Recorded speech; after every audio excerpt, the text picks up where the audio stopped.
en tabla periódica nosotros vamos a trabajar primero la cronología, segundo la descripción de la tabla periódica como tal, y por último las propiedades periódicas, que es el punto clave en realidad de la tabla periódica, que no se le da mucha importancia en las academias porque es un tema netamente teórico. Entonces, vamos a empezar con el tema del día de hoy, hablando acerca de la cronología. Uno de los primeros intentos para poder entender cómo estaban ordenados los elementos químicos lo hizo Dobereiner. Dobereiner ordenó los elementos en grupos de 3 en 3 en orden creciente o en orden de su peso atómico, porque en ese tiempo no se hablaba de otra cosa más que del peso atómico. Entonces, él fue ordenando los elementos en grupos de 3 en 3. Pero ¿cuál era el criterio? Primero, que los elementos fueran químicamente similares, ¿ya? Y segundo, que los elementos o el elemento central tuviera propiedades más o menos intermedias entre los dos extremos, particularmente el peso atómico. Por ejemplo, si yo te presento al litio, al sodio y al potasio, estos tres señores formaban una tríada. Entonces, ¿cuáles eran las características? Primero, que sean químicamente similares o que sean similares, ¿ya? Y lo segundo es que su peso atómico sea el del centro intermedio entre los otros dos, ¿ya? ¿En qué se parece el litio, el sodio y el potasio? Los tres son metales, ¿ya? Es lo primero. Son metales blandos, reaccionan violentamente con el agua, y nunca los vas a encontrar libres en la naturaleza debido a su gran reactividad. Entonces podría decir que estos tres elementos se parecen mucho entre sí, química y físicamente, ¿ya? Pero hay algo más importante. Si tú, por ejemplo, ves el peso atómico del litio es 7, el peso atómico del potasio vale 39 y el peso atómico del sodio es 23. Entonces, suma 7 más 39. ¿Cuánto es 7 más 39, chicos? A ver, quiero ver si están por ahí. ¿Cuánto es 7 más 39? Púrate. Opera. ¿Cuánto vale? ¿Cuánto es 7 más 39? Excelente, muy bien, 46. Y si a 46 lo divides entre 2, ¿qué es lo que te va a dar? Te va a dar 23. ¿Y qué viene a ser 23? 23 es el peso atómico del sodio. Por lo tanto, el peso atómico del central es intermedio entre los extremos. Profe, pero yo conozco inglés y ahí no dice peso atómico, ahí dice masa atómica. Sí, ese es otro punto que lo vamos a discutir cuando entremos a unidades químicas de masa, chicos. Lo correcto es hablar de masa atómica. Lastimosamente, en todos los libros se utiliza peso atómico. Entonces, cuando yo te mencione peso atómico, en tu cabecita debe estar dando vueltas el término correcto, que es masa atómica. Podemos utilizarlo indistintamente en química, pero en física, obviamente, masa y peso son cosas completamente diferentes. Entonces, volviendo al tema. Si hablamos de las tríadas propuestas por Dobereiner, ¿ya? Se ordenan los elementos en grupos de 3 en 3 y el elemento del centro es intermedio entre los extremos, ¿ya? Ahora, pero parecía poco lógico de que tú tuvieras que ordenar los elementos en grupos de 3 en 3. Por lo tanto, había otros tipos de ordenaciones que tuvieron un poco más de éxito. Por ejemplo, una de ellas fue las octavas de Newlands, ¿ya? John Newlands propone ordenar a los elementos según su peso atómico creciente, como te das cuenta, 6, 9, 10, 12, 14, 16, 19, según su peso atómico, en grupos de 7 en 7, haciendo alusión a las notas musicales, ¿ya? Por ejemplo, si sabes un poquito de música, yo te puedo decir do, re, mi, fa, sol, la, si, ¿y qué continúa, chicos? Si yo te digo eso, ¿qué continúa? Hoy alguien me contestó. Oh, perfecto, claro, nociones de música, ¿no? Entonces, si tú tienes el do, re, mi, fa, sol, la, si, continúa nuevamente un do. Entonces significa que si tú ordenas en grupos de 7, como las notas musicales, el octavo se va a parecer al primero, el noveno al segundo, el décimo al tercero y así sucesivamente. Y es lo que pasaba. Mira, ve, si tú ordenas esta primera octava de 7 elementos y luego te vas al sodio, nuevamente tienes 7 elementos y te vas al potasio. Y si tú recuerdas, litio, sodio y potasio formaban una triada, ¿cierto? Estos tres formaban una triada. Entonces, hasta cierto punto, como que se está cumpliendo las triadas. Aquí, berilio, magnesio y calcio. 40 más 9, 49. 49 entre 2, 24 con algo. Entonces, también hay otra triada. Entonces, si tú ordenas a los elementos en grupos de 7 en 7, el octavo se parece al primero, el noveno al segundo, el décimo al tercero y así sucesivamente. Esto fue muy bonito hasta la tercera triada, hasta la tercera octava. Porque cuando tú entras a la tercera octava, cierto, el potasio se parece al sodio y al litio, el calcio se parece al magnesio y al berilio, pero no ocurría lo mismo con el elemento que seguía, que era el escandio. Entonces, ese escandio fue el gran problema al que tuvo que enfrentarse este señor Newlands. Y bueno, todos los elementos que venían posterior a él, porque no tenían las características de las octavas. Entonces, este señor le hicieron mucha burla en su momento, le dijeron, oye, notas musicales, ¿no? A ver, ¿qué tal si te enviamos los nombres de los elementos químicos, a ver si compones una canción o algo por el estilo? O sea, lo trataron mal, bullying al 100%. Y entonces no tuvo mucho éxito esto de las octavas de Newlands. Entonces hubieron algunos intentos en el intermedio. Uno de ellos, por ejemplo, lo voy a mencionar aquí, fueron el del caracol telúrico o el tornillo telúrico. Así lo vas a encontrar en algunos libros, en algunas referencias. El caracol telúrico, tornillo telúrico. Viene a ser una ordenación de los elementos, también según su peso atómico, pero en una espiral, vamos a llamarla así, ¿ya? En una espiral que va subiendo, por eso le llaman tornillo. De tal manera que los elementos que se encuentran sobre una misma línea vertical, ¿ya? Van a tener propiedades químicas similares. Por ejemplo, acá el litio, el sodio y el potasio, o el berilio, magnesio y calcio, ¿ya? Si esto tú lo transformas en un cilindro, la línea vertical se le conoce con el nombre de generatriz. Entonces, para hacer algo más específico, los elementos que se encontraban en la misma generatriz tenían propiedades similares. Entonces, esto fue el ordenamiento que propuso este señor, Alexander Chankortoy, pero tampoco parecía del todo lógico que los elementos pudieran ordenarse de esa manera o visualmente ordenarse de esa forma. Sin embargo, si tú te vas a dar cuenta un poquito más adelante, esto marca el inicio del ordenamiento periódico actual, ¿ya? Un intento previo a la tabla que te voy a mencionar a continuación fue el de este señor Lothar Meyer. Lothar Meyer no propuso una tabla periódica, sino propuso más bien un ordenamiento periódico, en donde los elementos van de acuerdo al peso atómico, pero lo que hace Lothar Meyer es ordenarlos según propiedades físicas. Entonces, cuando él ordena según propiedades físicas, como por ejemplo el radio atómico, de repente la densidad o alguna otra propiedad física, entonces él encuentra que existe una periodicidad. Existe una periodicidad en las propiedades. Entonces, esta periodicidad permitía que incluso tú pudieras dejar espacios vacíos para elementos que aún no habían sido descubiertos. Entonces, este ordenamiento periódico era un ordenamiento bastante importante para la época. Sin embargo, uno ordenaba los elementos en gráficas según su peso atómico, y tres, de que no lo publicó a tiempo. Y no a publicarlo a tiempo, este señor, Dmitri Ivanovich Mendeleev, propone el primer ordenamiento periódico en la primera tabla periódica.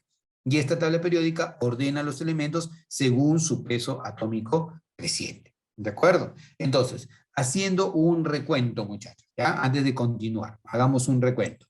Primero, si hablamos de triadas, ¿quién propone las triadas? Dobereiner, Newlands, Chankortoers, Meyer. ¿Quién propone las triadas?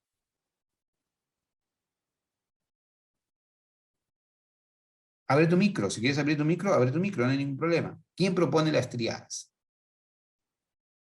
Ya, si quieres, fíjate en el Google, no hay problema. La idea es que me respondas. ¿Quién propone las triadas? Pereira. Muy bien, las triadas las propone Dobereiner. Perfecto. Y obviamente las triadas de los elementos, ¿cómo se ordenan? ¿En grupos de? 7.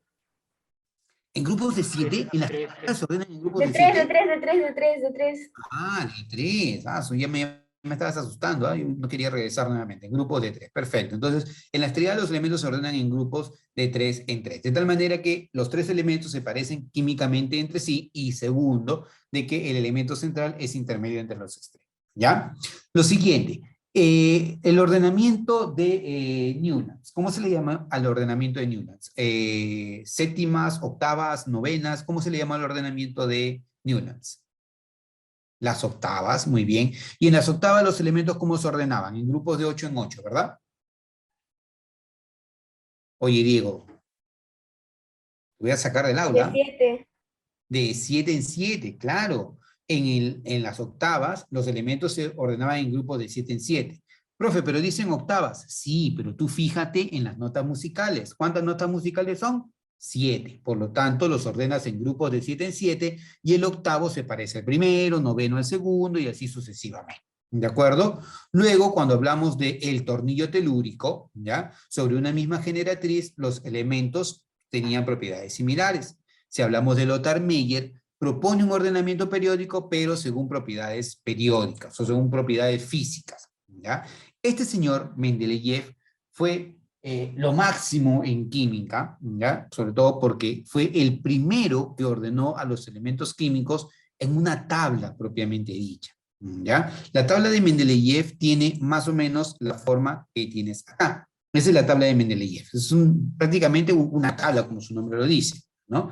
En esta tabla, por primera vez, se ordenan a los elementos en columnas. Las columnas reciben el nombre de grupos, como te das cuenta acá, y las líneas horizontales reciben el nombre de periodos. ¿Ya? Esto es la forma más primitiva de la tabla periódica, por así decir. ¿Ya? La ventaja que tenía esta tabla periódica es que por primera vez se ordenaban los elementos químicos según sus propiedades químicas y según su peso atómico, o según sus características químicas y su peso atómico creciente, ¿ya? Y tú podías en un solo pantallazo ver a todos los elementos químicos que se conocían hacia aquel entonces. Entonces, bueno, y estaba bastante buena esta tabla periódica, ¿cierto?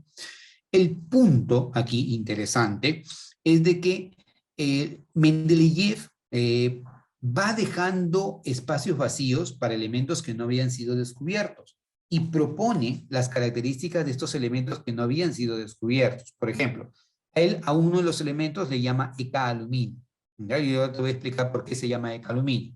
Y dice, miren, el EK-aluminio no existe, pero búsquenlo. Debe tener una masa atómica de 68, una densidad de 6, un punto de fusión bastante bajo, su fórmula del óxido debe ser esta de acá y la fórmula del cloruro debe ser esta de acá. Bueno, entonces los científicos se mandaron a buscar a ese elemento químico y encontraron un elemento que tenía las características del EK-aluminio, el que actualmente se conoce con el nombre de galio, ¿ya? Pero el tema es que, si bien es cierto, aparecieron nuevos elementos, habían algunos temitas con la tabla periódica de Mendeleev que no pudieron ser resueltos. ¿Por qué al galio se le llama EK-aluminio? El término EK significa el primero después de. Por ejemplo, si tú ves acá, a este elemento no se había descubierto, pero como está por debajo del aluminio, se le llama EK-aluminio. ¿Ya? Si tú tenías, por ejemplo, a este elemento debajo del bromo, a él lo llamabas EK-bromo. Si a él está, por ejemplo, debajo del titanio, le llamabas EK-titanio. Ese es indiferente, ¿ya? El nombre que recibe es justamente basado en cómo tú lo ubicas, ¿ya? Ahora, el otro punto importante de esta tabla periódica es que Mendeleev fue capaz de corregir pesos atómicos con esta tabla periódica. O sea, él propone su tabla periódica y va colocando y dice, oye, el peso atómico de este elemento me dicen que es el de acá, pero no es ese, es el 75. Por lo tanto, por favor, verifiquen si este elemento verdaderamente tiene su peso atómico como tal. Y entonces Mendeleev logró corregir algunos pesos atómicos que estaban mal determinados en aquel entonces. Entonces, la tabla periódica de Mendeleev tenía muchas ventajas. Sin embargo, hay otras desventajas muy grandes. Una de las primeras es que, por ejemplo, hay periodos, como tú te das cuenta, que tienen muchos elementos químicos y otros que tienen muy pocos elementos químicos. O sea, no hay una explicación lógica porque unos tienen más, otros tienen menos. ¿Ya? Eso es lo primero. Lo segundo es de que acá están mezclados todos los elementos, metales, no metales, o sea, no hay una forma de cómo diferenciar quién es un metal y quién es un no metal. O sea, es un gran problema, ¿ya? Lo otro es que hay elementos que no guardan una relación del orden creciente del peso atómico, y esto ocurrió sobre todo cuando se empiezan a descubrir a los gases nobles. A ver, mencióname, quiero ver si están por ahí. ¿Quiénes son los gases nobles? A ver, tienes 30 segundos para poner quiénes son todos los gases nobles. No me digas el nombre, pon el símbolo nada más. ¿Cuáles serían?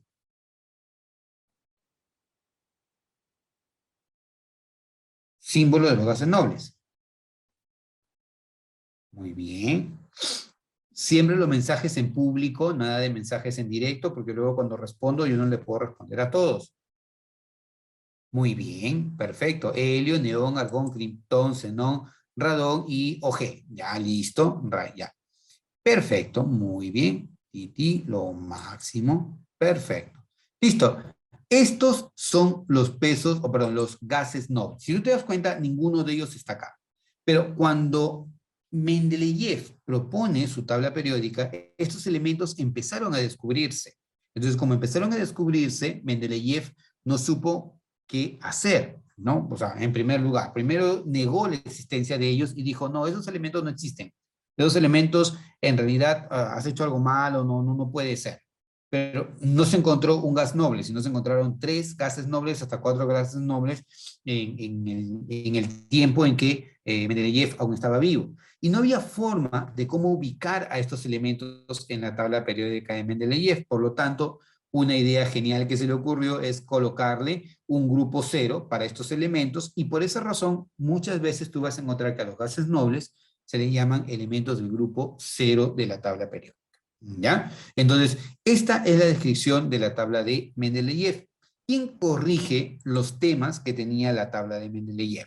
Lo hace Henry Moseley. ¿Ya? Henry Moseley descubre la ley natural de ordenamiento de los elementos químicos. ¿Ya? Ley natural de ordenamiento de los elementos químicos. Él no diseña la tabla periódica, él no hace la tabla periódica, sino él encuentra cuál es la manera correcta de cómo deberían ordenarse los elementos químicos. Y la manera correcta no era según el peso atómico, como lo había mencionado Mendeleev, o Meyer, o de repente Newlands, o de Berenga, sino el orden correcto era según el número atómico creciente. Entonces, cuando tú ordenas según el número atómico creciente, se corrigen algunas imperfecciones que tenía la tabla de Mendeleev. Por ejemplo, ¿ya? Si yo analizo a este señor, a ver, veamos a él, al cloro, al argón, ¿ya? Y al potasio, ¿ya? Si tú lo analizas, ellos tienen peso atómico 35, él tiene peso atómico 40 y él tiene peso atómico 39. ¿Ya? Según peso atómico creciente, ¿quién debería ir primero, chicos?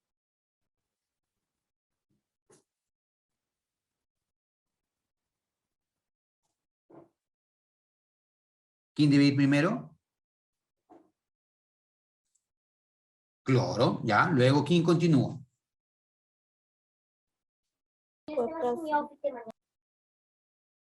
¿Quién continúa? Sin miedo, sin miedo. ¿Quién continúa? Acá. El potasio, claro, debería continuar el potasio, ¿ya? Y luego del potasio, ¿quién debería continuar? Obviamente Argón. el argón. Ahora, eso de ahí no tiene lógica, ¿no? Porque si tú ves tu tabla periódica actual, no está ordenado de esa manera, ¿ya? Primero es el cloro, luego es el argón y luego es el potasio. Entonces, la tabla de Mendeleev tenía algún problema, porque si tú por el peso atómico, no iba a tener congruencia. ¿Estamos? ¿Sí? ¿Entiende?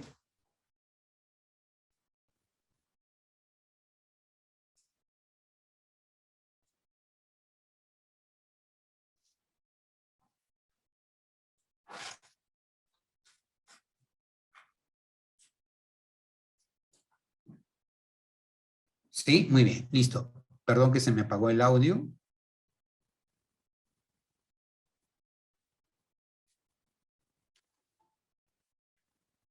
Se puede escuchar, ¿verdad? Sí, profesor. Perfecto, muy bien.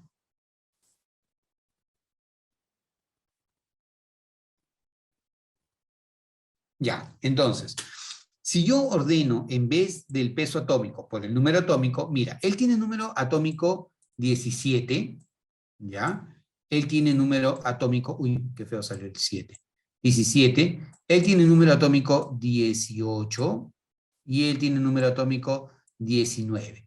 Entonces, si tú ordenaras por el peso atómico, primero debe ser el cloro, luego el potasio y luego el argón. Pero si ordenas por el número atómico, primero es el cloro, luego es el argón y luego es el potasio. Entonces, la ley natural de ordenamiento de los elementos químicos es a través del número atómico creciente, no a través del peso atómico creciente. Entonces, la ley natural de ordenamiento de los elementos químicos fue encontrada por Henry Moseley. Sin embargo, él no pudo disfrutar mucho de su, de su descubrimiento, porque lo mandan a pelear a la guerra durante la Primera Guerra Mundial, durante la Segunda Guerra Mundial, ¿no? Primera o Segunda Guerra Mundial, muy bien. Al hacerlo, él pierde la vida, pero sin embargo nos dejó un gran legado, ¿no? El gran legado es de que él ordenó a los elementos químicos o dio a conocer la ordenación natural de los elementos químicos según su número atómico creciente. Entonces, aquí, ¿alguna pregunta, alguna consulta o algún comentario, chicos?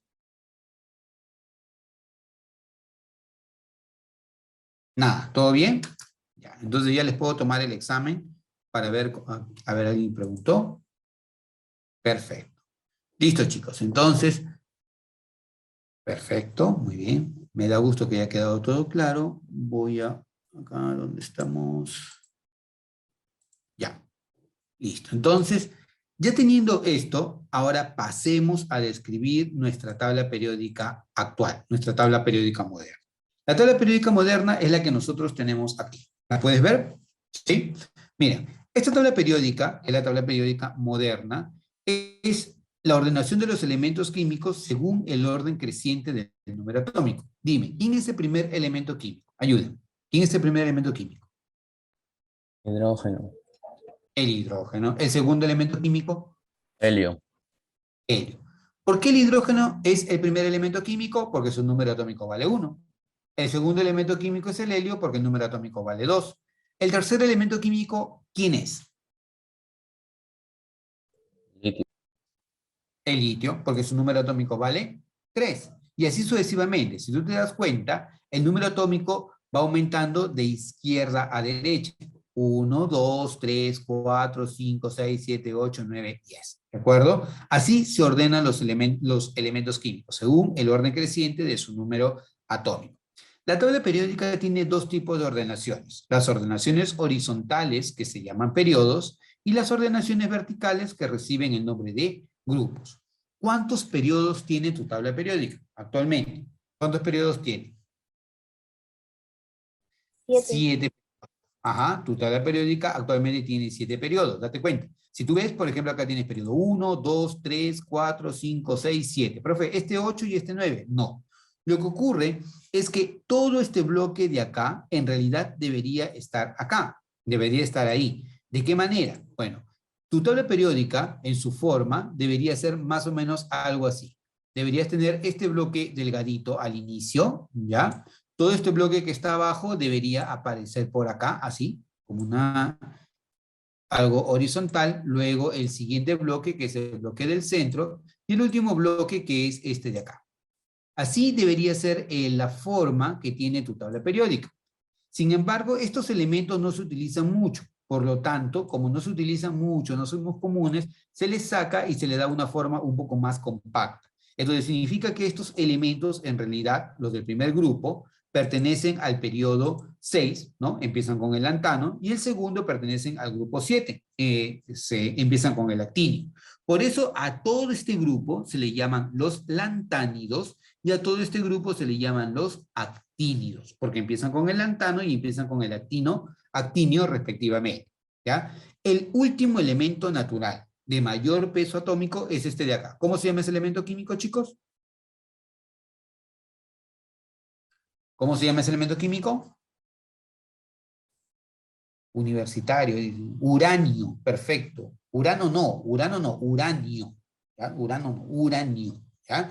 Entonces, el uranio es el último elemento químico, el más pesado entre todos. Posterior a eso, ya todos los elementos son artificiales, hechos en el laboratorio mediante transmutaciones nucleares, o sea, de manera artificial. ¿Ya? Entonces, vuelvo a preguntar, ¿cuántos periodos tiene tu tabla periódica? 7. 7 periodos, ¿correcto? Periodos cortos, periodos largos. A veces cuando te preguntan periodos cortos serían los 3 primeros y periodos largos serían los últimos que tienes acá. 3 periodos cortos, 4 periodos largos, ¿ya? Ahora, luego también tu tabla periódica tiene grupos. Grupo 1, grupo 2, 3, 4, 5, 6, 7 y el grupo 8B, ¿ya? Tiene 3 columnas. Luego tienes nuevamente grupo 1B, grupo 2B, grupo 3, pero ya no 3B, sino 3A, 4, 5, 6, 7, 8, ¿ya? Entonces, podrías decir que de manera común, ¿ya? Existen 16 grupos, 8 grupos de la familia A y 8 grupos de la familia B. Profe, ¿y en qué momento mencionó la familia A y la familia B? Ah, ya. Se te va a hacer más fácil viendo, por ejemplo, este diagrama, ¿ya? Cuando tú veas este diagrama, se te va a hacer más fácil poder reconocer qué es familia A y qué es familia B. La familia A se llaman elementos representativos y ellos corresponden a los bloques S y al bloque P.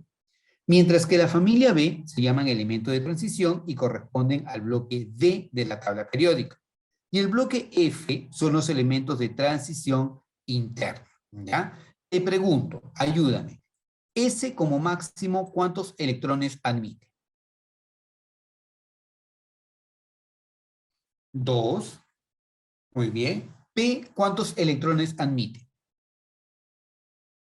6. Perfecto. D, ¿cuántos electrones admite? 10, 10. Muy bien. ¿Y F como máximo, cuántos electrones? 14, 14, ya. Entonces, mira, no es magia, no es magia. Mira, ¿qué vas a ver acá? Bloque S, 2 electrones, 2 columnas. Bloque P, 1, 2, 3, 4, 5 y 6. 6 columnas, ¿no? Y 6 columnas, ¿no? 6, P acepta 6 electrones, 6 columnas. Aquí cuenta, mira, 1, 2, 3, 4, 5, 6, 7, 8, 9, 10. El bloque D acepta 10 electrones, acá hay 10 columnas. Y aquí el bloque F, 1, 2, 3, 4, 5, 6, 7, 8, 9, 10, 11, 12, 13 y 14. A ver, 1, 2, 3, 4, 5, 6, 7, 8, 9, 10, 11, 12, 13 y 14. Claro, acá porque el lantano debería estar acá, ¿cierto? O sea, son 14 estos porque el lantano debería estar acá. Solamente que lo han puesto aquí porque es el lantánidos y actínidos. Cada tabla periódica es diferente. Algunas empiezan con el serio o algunas empiezan con el torio, pero en realidad el lantano y el actinio aparecen acá. Entonces, estos 14 que tú ves aquí corresponden al bloque F. Está relacionado con su configuración electrónica. ¿De acuerdo? Entonces, ¿esto para qué te sirve? Porque si tú recuerdas, la semana pasada, o cuando fue nuestra última clase, conversamos que la configuración electrónica va a guardar mucha relación con tu tabla periódica. Y es lo que estamos viendo acá. S admite 2 electrones, 2 columnas. E admite 6 electrones, 6 columnas. D admite 10 electrones, 10 columnas. Y F admite 14 electrones, 14 columnas. ¿Ya? ¿Cómo los ordenas? Números en romano. Bloque S y bloque P pertenecen a la familia A. Bloque D pertenece a la familia B. Y el F simplemente no tiene familia, no es ni A ni B. Entonces, si es así, muchachos, ¿ya? Esto sería grupo 1A, grupo 2A, grupo 3, pero no 3A, sino 3B. Grupo 4, 5, 6, 7 y el grupo 8 tiene 3 columnas. Luego viene el grupo 1B, grupo 2B y luego viene el grupo 3, pero ya no 3B, sino 3A. Entonces, de manera clásica, la tabla periódica tiene 16 grupos. 8 grupos de la familia A y 8 grupos de la familia B. ¿De acuerdo? Pero según lo actual, según lo moderno, el bloque, según lo moderno, deberías tú llamar a los elementos químicos, a los grupos, mediante números arábigos, que van desde el 1 hasta el 16. Por ejemplo, ¿cómo se le llama a todo este grupo? ¿Te acuerdas? ¿Cómo se le llamaba a este grupo? ¿Quiénes son ellos? Los gases nobles, excelente. Entonces, si yo te preguntara a qué grupo pertenece, tú me podrías decir, ¿pertenecen al grupo 8A o pertenecen al grupo 18? ¿Ya? Ellos son los halógenos, flúor, cloro, bromo, yodo. ¿Ya? ¿Ellos a qué grupo pertenecen? ¿Al grupo 7A o al grupo 17? Lo puedes llamar de cualquiera de dos maneras. En San Marcos toman como prioridad los números arábigos, quiere decir del 1 al 18. Pero en UNI, por lo general, es una combinación de ambos, o sea, clásico con lo moderno. ¿Ya? Entonces, eso es con respecto a la tabla periódica. Ahora, punto importante en la tabla periódica, que acá tú puedes diferenciar claramente quién es metal, quién es no metal y quiénes son un punto intermedio entre metal y no metal. Por ejemplo, mira, Esta línea divisoria te habla de los semimetales, antiguamente llamados metaloides. Ya no se utiliza el término metaloides, sino semimetales. Entonces, si ellos son los semimetales, tú hacia arriba tienes a los no metales. Mira, no metales. Hacia este lado, todos, sin excepción, son metales. Metales ligeros, metales pesados, metales súper pesados. ¿Ya? Y ellos son los semimetales, que tienen propiedades de metales o de no metales dependiendo de las condiciones físicas. Ten mucho cuidado porque esto es algo que confunde mucho el alumno. ¿Ya? Dicen, los semimetales o metaloides tienen propiedades de metales y no metales. Sí. Al mismo tiempo, no. O sea, ¿son metales y no metales? No. En término estricto, tú podrías considerarlos a ellos como si fueran no metales. O sea, si tú quisieras decir que son metales o no metales, son no metales. Pero tienen propiedades intermedias entre metales y no metales. Por ejemplo, el silicio y el germanio a muy bajas temperaturas no conducen electricidad, pero a altas temperaturas conducen electricidad. Entonces te pregunto, ¿a bajas temperaturas qué comportamiento tiene? ¿Metálico o no metálico?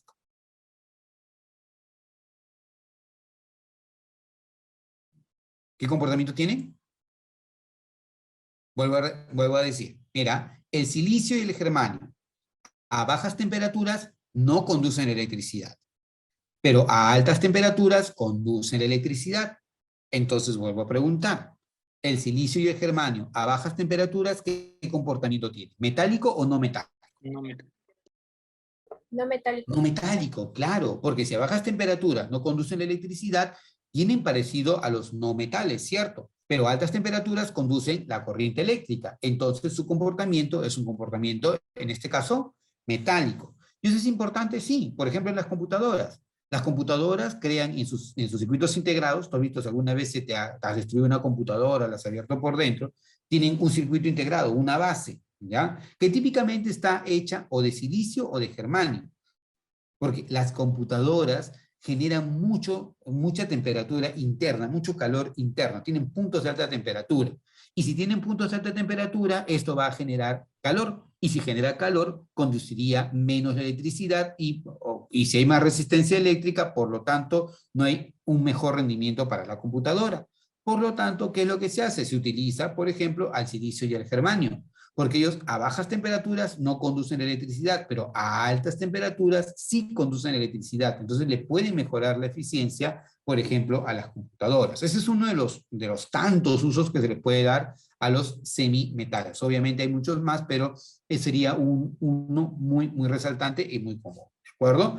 Hasta aquí, chicos. ¿Alguna pregunta, alguna consulta o algún comentario?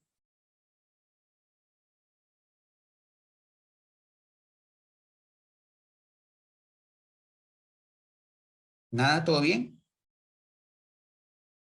Entonces, ahora, voy a hacer que tengan acá una idea adicional. Antes de que se nos vaya la hora, aprovechando, no voy a avanzar algo más hacia adelante porque no quiero que se les pierda la idea. Miren, estos elementos son gaseosos, son los gases nobles. Solamente hay dos elementos líquidos en la tabla periódica a temperatura ambiente, ¿ya? Dos elementos líquidos a temperatura ambiente, que son el mercurio y el bromo, ¿ya? Solamente que el mercurio es un metal y el bromo es un no metal. Esa es la gran diferencia. El bromo es un elemento no metálico, pero líquido, y el mercurio es un elemento metálico, pero líquido. Es el único metal que a condiciones ordinarias se encuentra en estado líquido. ¿Dónde encontramos al mercurio? A ver, menciona. Un lugar clásico donde encontrar el mercurio.